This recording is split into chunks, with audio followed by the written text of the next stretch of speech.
Wanangu wapendwa sana, tunakumbuka pia mwaka huu ile siku Bwana wetu Yesu Kristo alipowapa mitume upadre wake, kutupa sisi pia. Je, mwataka kuweka tena ahadi mlizotoa zamani mbele ya askofu wenu na mbele ya waamini? Je, mwataka kuunganika zaidi na Bwana Yesu na kufanana naye kwa kujikana wenyewe na kuzithibitisha ahadi za majukumu yenu matakatifu ambayo mkisukumwa na upendo wa Kristo mliyapokea kwa furaha kwa ajili ya kanisa lake siku mlipopewa padre?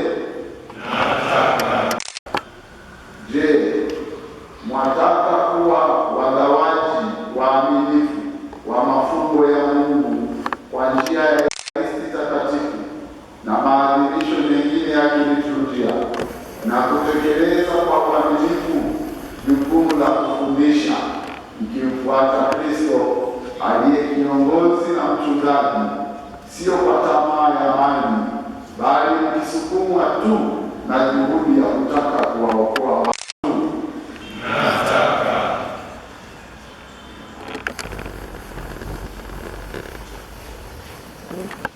Nanyi pia wanangu waamini wapendwa sana, waombeeni mapadre wenu ili Bwana awashushie wingi wa mema yake, wapate kuwa watumishi waaminifu wa Kristo kuhani mkuu, muwafikisheni kwake yeye aliye asili ya uokovu. Mtaitikia Kristo tusikie, Kristo tusikilize.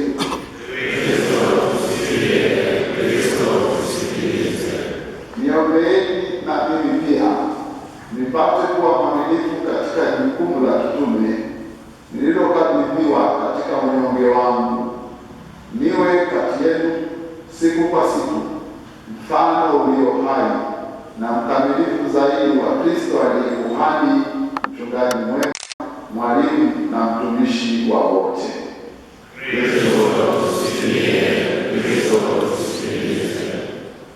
Bwana na atulinde sote katika upendo wake, naye mwenyewe atufikishe sote wachungaji pamoja na kondoo kwenye uzima wa milele. Amina. Tuwapigie makofi.